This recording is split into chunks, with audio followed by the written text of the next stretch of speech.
Beautiful Camino Island, the Camino Hermitage. I'm overlooking the bay there. There's a tractor across the street making a bit of noise, so if you hear a hum, it's that tractor. I'd like to play for you a few bars of the chant by Paramahansa Yogananda, I have made thee pole star of my life. Have made thee pole star of my life. Star of my life, I have made thee pole star of my life. Though my sea is dark and my stars are gone, though my stars are gone, still I see the path through thy mercy. Still I see the path through thy mercy. I have made thee pole star of my life. I have made thee pole star of my life. Though my sea is dark and my stars are gone, though my sea is dark and my stars are gone, still I see the path through thy mercy. Still I see the path through thy mercy. I have made thee pole star of my life. Though my sea is dark, I will always come home to shore to thee. So today's reading from Whispers from Eternity is, I believe it's number 155. Let's see, I lost my place here. There it is. Demand for the opening of the spiritual eye, the Eastern Star of Wisdom. Interesting, these last few days, this week, the prayer demands have been very much on behavior and evil and sense delights, whatever. And then suddenly we shift to a very esoteric topic. So let's read this and see where it leads us. Bless me, Father, that I behold the Eastern Star of Wisdom. May it shine before my human eyes, as much as in daylight as in darkness. Long my eyes were blinded by the tinsel glitter of materiality. Seeing things always outwardly, I saw not the spirit behind and within them. I saw the mustard seed of matter, but spied not the oil of spirit that it contained. My third eye of wisdom is now opened. Oh, may it always be so. Let the gaze of my single eye of realization penetrate through every veil of matter to behold the infinite presence of Christ everywhere. Bless me that my sacred, wise thoughts, following this star of knowledge, lead me to the Christ in everything. Well, whole books had been written on this particular subject of the Eastern Star, the eye of Shiva, the third eye, the spiritual eye, so many different terms. Jesus said, if thine eye be single, thy whole body will be filled with light. Jesus was a great yogi, and yet in his time and to the people to whom he came, speaking parables, at least publicly, he had to veil the more esoteric knowledge. Even his disciples complained to him why he spoke in parables. He said, it is so because they hear but do not understand. And then he went on to say, I will reveal to you, my disciples, the deeper truths. It's a curious statement, isn't it? He admits in that particular reading that though he went around the countryside preaching to hundreds, even thousands, I suppose, that they weren't really going to get it. It reminds me of that story of Yoganandaji once in a hall, I believe in Minnesota. Thousands of people were there, and his friend and first disciple in America, Dr. Lewis, remarked to him how wonderful it was, such a good attendance. Master, as we call him, Yogananda replied calmly, well, Doctor, maybe we'll have 5 out of 5,000 who will actually come on to this path. Krishna says, out of 1,000, one knows me. And out of those who follow me anyway, one perhaps knows me as I am. That's sort of discouraging, and it isn't meant to be discouraging. It's meant for us to buckle our belt and get on with the spiritual path, with the work. Put aside the tinseled glitter of matter, as he says in the prayer demand. Yogananda spoke of these esoteric realities, particularly the third eye, but also the astral psychocerebral centers known as the chakras in the body, which are well known today, but couldn't possibly have been known by pretty much anyone back in the 20s and 30s in modern day America.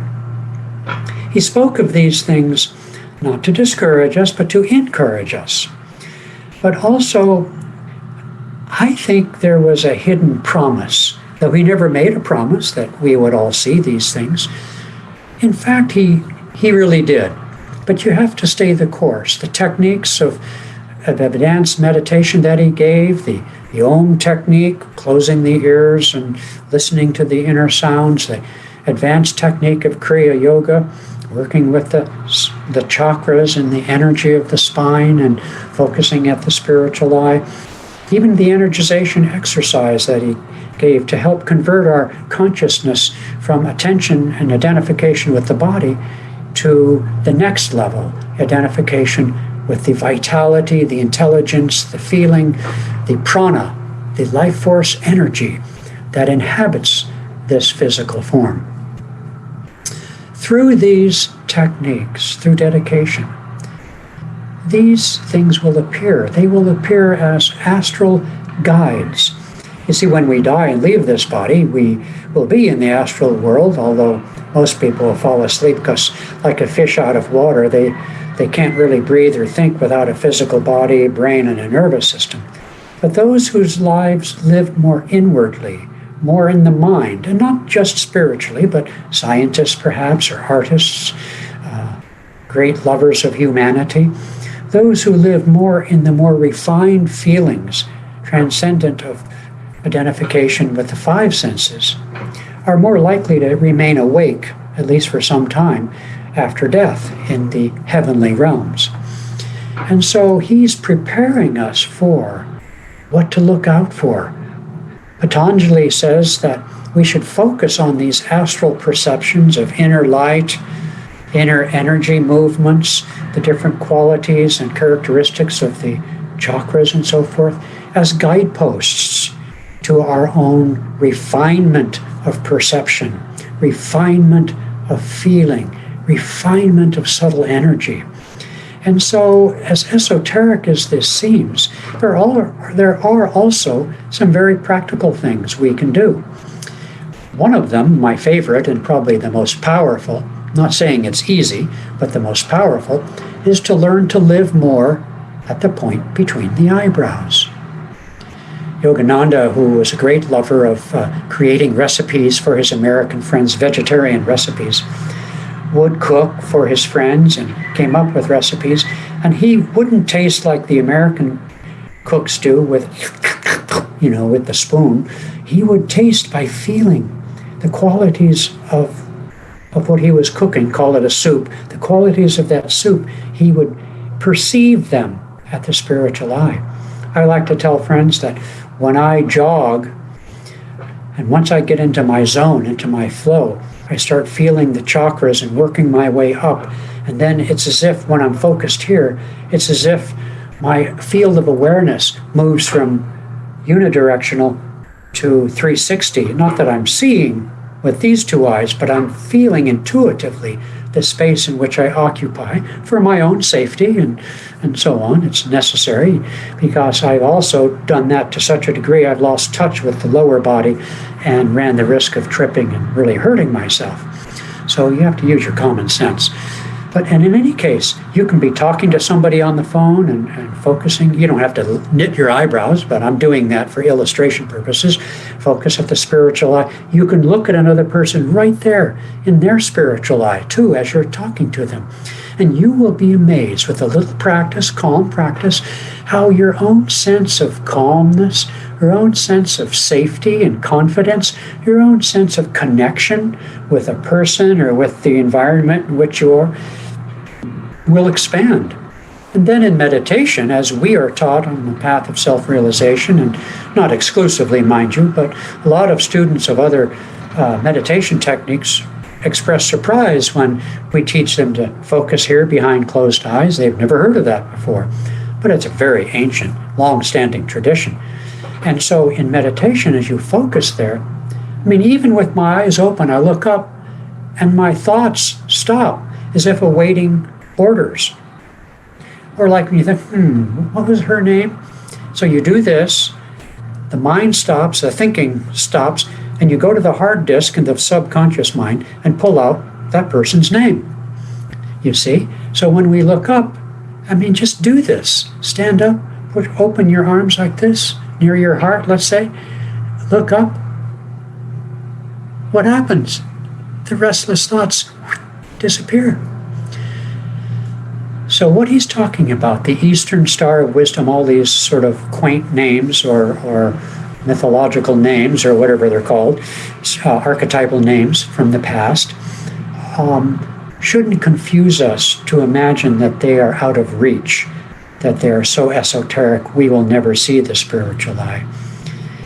Although Yogananda and my teacher, Swami Kriyananda, were always careful about making promises they didn't have the spiritual power to keep, and therefore, who am I? But I will add my testimony to the techniques as they've been given to us, that if you really deeply, sincerely, with devotion and dedication, practice the techniques of Raja Yoga, Kriya Yoga, these things will come to you, because they lead us out of the ego and to the blue skies, as I see right here outside my window, to the blue skies of inner freedom. Okay, folks, be good and look up. Things are looking up. Okay, here we go. Gonna turn me off.